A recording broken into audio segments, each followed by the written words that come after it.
ಹೆಜ್ಜೆಯನ್ನು ಮುಂದಿಟ್ಟು 153 ಎಕರೆಯಲ್ಲಿ ವಿನೂತನ ಉದ್ಯಾನವನವನ್ನು ನಿರ್ಮಾಣ ಮಾಡಿ ಆ ಉದ್ಯಾನವನಕ್ಕೆ ವಿಶ್ವಗುರು ಬಸವಣ್ಣವರ ಹೆಸರನ್ನಿಟ್ಟಿರುವುದು ನನಗೆ ಅತ್ಯಂತ ಸಂತೋಷವಾಗಿದೆ.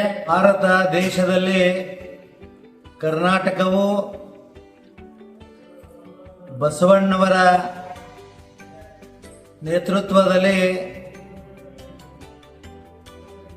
ಸಮಾನತೆಯ ಸಂದೇಶವನ್ನು ಸಾರಿ ಇಡೀ ಜಗತ್ತಿಗೆ ಮಾದರಿಯಾಗಿರ್ತಕ್ಕಂಥ ರಾಜ್ಯ ಯಾವುದಾದಿದ್ದರೆ ಅದು ಕರ್ನಾಟಕವು.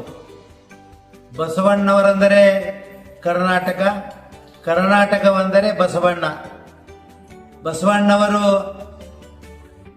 ಸಾವಿರಾರು ಶರಣರ ನೇತೃತ್ವದಲ್ಲಿ ಕನ್ನಡದಲ್ಲಿ ವಚನ ರಚನೆಗಳನ್ನು ಮಾಡಿ ವಿಶ್ವವಿಖ್ಯಾತವಾಗಿದ್ದಾರೆ. ಅದರಲ್ಲಿ ವಿಶೇಷವಾಗಿ ಬೀದರ್ ಜಿಲ್ಲೆಯ ಬಾಲ್ಕಿ ತಾಲೂಕಿನ ಖಂಡ್ರೆ ಮಣಿತಾಣದ ಸನ್ಮಾನ್ಯ ಈಶ್ವರ್ ಬಿ ಖಂಡ್ರೆಯವರು ಅರಣ್ಯ ಮಂತ್ರಿಗಳಾಗಿ ಕರ್ನಾಟಕ ಸರ್ಕಾರದಲ್ಲಿ ಅತ್ಯಂತ ಕಾಳಜಿಯನ್ನು ವಹಿಸಿ ಮತ್ತು ಅರಣ್ಯದಲ್ಲಿರ್ತಕ್ಕಂಥ ಎಲ್ಲ ಪ್ರಾಣಿ ಸಂಕುಲಗಳಿಗೆ ಸರಿಯಾಗಿರತಕ್ಕಂಥ ರಕ್ಷಣೆಯನ್ನು ಮಾಡಿರ್ತಕ್ಕಂಥ ಕೀರ್ತಿ ಸನ್ಮಾನ್ಯ ಈಶ್ವರ್ ಖಂಡ್ರೆಯವರಿಗೆ ಸಲ್ಲುತ್ತದೆ.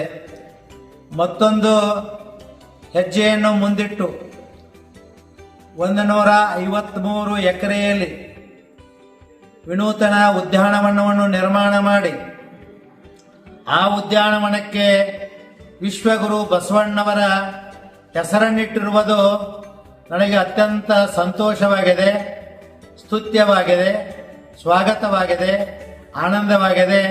ಅದಕ್ಕಾಗಿ ಸನ್ಮಾನ್ಯ ಈಶ್ವರ್ ಬಿ ಖಂಡ್ರೆಯವರು ಅರಣ್ಯ ಮಂತ್ರಿಗಳು, ಅವರಿಗೆ ನಾನು ತುಂಬ ಹೃದಯದಿಂದ ಅಭಿನಂದಿಸುತ್ತೇನೆ ಮತ್ತು ಸ್ವಾಗತಿಸುತ್ತೇನೆ. ಇದೇ ರೀತಿ ಅವರು ಅತ್ಯಂತ ಕಾಳಜಿಪೂರ್ವಕವಾಗಿ ಅವರು ತಮ್ಮ ಸೇವೆಯನ್ನು ಮಾಡಿದ್ದು ನೋಡಿದರೆ ಅವರು ಇನ್ನೂ ಸಮಾಜದಲ್ಲಿ ಅತ್ಯಂತ ಉನ್ನತವಾದಂಥ ಹುದ್ದೆಗೆ ಇರಲಿ. ಅವರಿಗೆ ವಿಶ್ವಗುರು ಬಸವಣ್ಣವರು ಆಯುಷ್ಯ, ಆರೋಗ್ಯ, ಸಕಲ ಸೌಭಾಗ್ಯವನ್ನು ಕೊಟ್ಟು ಕಾಪಾಡಲೆಂದು ಹಾರೈಸುತ್ತೇವೆ ಮತ್ತು ಸ್ವಾಗತಿಸುತ್ತೇವೆ.